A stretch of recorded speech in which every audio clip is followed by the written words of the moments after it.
அன்புக்குரியவர்களே, நீங்கள் சூரத்து தஹ்ரீமை படித்து பார்த்தீங்கன்னா அல்லாஹு தாலா அதனுடைய 8வது வசனத்திலே குறிப்பிடுகிறான், யா ஐயுஹல்லதீன ஆமனு தூபு இலல்லாஹி தௌபத்தன் நசூஹா. இறை விசுவாசிகளே, இறை நம்பிக்கையாளர்களே, நீங்கள் அல்லாஹ்விடத்திலே தௌபா செய்து கொள்ளுங்கள், பாவ மன்னிப்பு பெற்றுக்கொள்ளுங்கள், கேட்டுக்கொள்ளுங்கள். எப்படியான பாவ மன்னிப்பாக, எப்படியான தௌபாவாக? தௌபத்தன் நசூஹா என்று அல்லாஹ் தஆலா குறிப்பிடுகிறான்.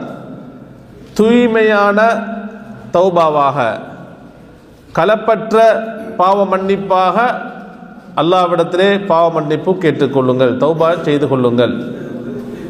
அன்புக்குரியவர்களே, அப்போ இந்த வசனத்தில் அல்லாஹு தஆலா தௌபா செய்யுமாறு நமக்கு கட்டளையிடுகிறான்.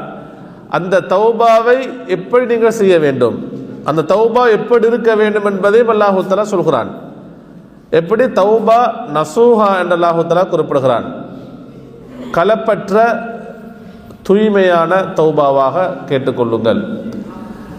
இமாம் இப்னுல் கய்யிம் ரஹிமஹுல்லா அவர்கள் அத்தௌபா நசூஹ் என்பதற்கு விளக்கம் சொல்லும்போது சொல்றாங்க, தூய்மையான தௌபா என்று சொன்னால் அர்ருஜூஉ இலல்லாஹ், அல்லாஹ்வின் பக்கம் மீளுவதாகும் என்று சொல்றாங்க.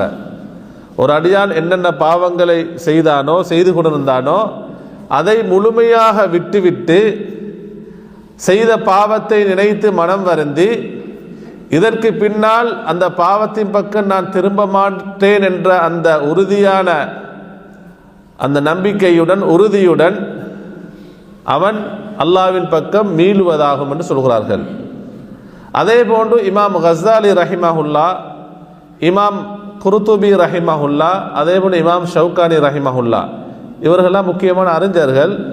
அவங்க அந்த தௌபா நசூஹ் என்ற வார்த்தைக்கு விளக்கம் சொல்லும் பொழுது சொல்கிறார்கள், அதாவது அல் ஹாலிசத்து லில்லா, அந்த தௌபா எப்படி இருக்கணும்னு சொன்னால் அல்லாஹ்வுக்காக தூய்மையாக, உல தூய்மையுடன் செய்யப்படக்கூடிய தௌபான்னு சொல்கிறாங்க. அன்புக்குரியவர்களே, இன்னும் ஹசனுல் பஸரி ரஹிமஹுல்லா அவர்கள் தூய்மையான தௌபாவுக்கு இலக்கம் சொல்லும் பொழுதோ, இதை நம்மெல்லாம் நல்லா கவனிக்கணும். நாம் இப்படி தௌபா செய்கிறோமா? இப்படி எல்லாவற்ற பாவ மன்னிப்பு கேட்குறோமா? நம்ம மக்கள் தான் இப்படி தௌபா செய்கிறாங்களா என்பதை அவர்கள் புரிந்து கொள்ள வேண்டும். அப்போ இமாம் ஹசனுல் பஸரி ரஹிமஹுல்லா சொல்கிறாங்க, அத்தௌபத்துன் நசூஹ், தூய்மையான தௌபான்னு சொன்னால், கலப்பற்ற தௌபான்னு சொன்னால், அவங்க ஒரு அழகான விளக்கத்தை சொல்கிறார்கள். அன் துபுகிலல் அஸ்ஸம்ப கமா அஹ்பப்தஹு வ தஸ்தக்ஃபிரு மின்ஹு இதா தக்கர்தஹு. நன்றாக கவனிங்க.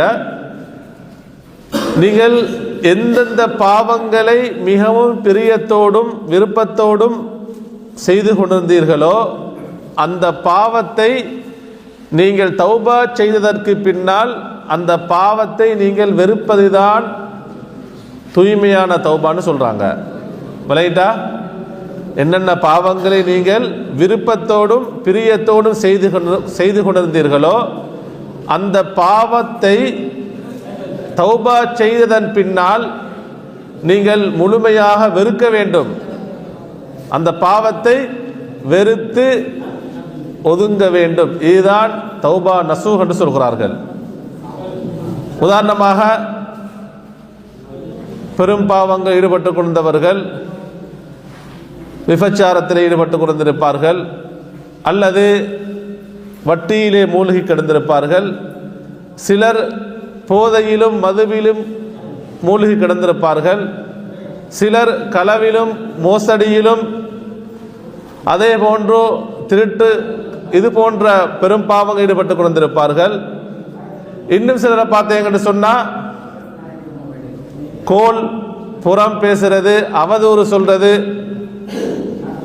இப்படியான பெரும் பாவங்கள் ஈடுபட்டு கொண்டிருப்பார்கள். அன்புக்குரியவர்களே, அப்ப என்னென்ன பாவங்களை நீங்கள் விரும்பி செய்து கொண்டிருந்தீர்களோ அந்த பாவத்தை நீங்கள் வெறுக்க வேண்டும்.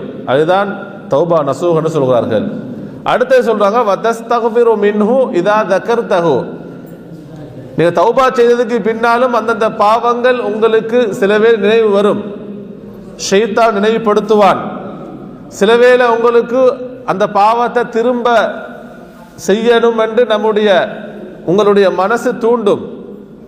அந்த நேரத்தில் நீங்கள் எல்லா இடத்துல இஸ்திக்பார் செய்யணும். பாவ மன்னிப்பு தொடராக, இஸ்திக்பார் சொன்ன தொடர்ச்சியாக நீங்கள் பாவ மன்னிப்பு கேட்டுக்கொண்டே இருக்க வேண்டும். இதுதான் தௌபா நசூஹ் என்று இமாம் அல் ஹசனுல் பஸரி ரஹிமஹுல்லா அவர்கள் அழகான விளக்கத்தை சொல்கிறார்கள்.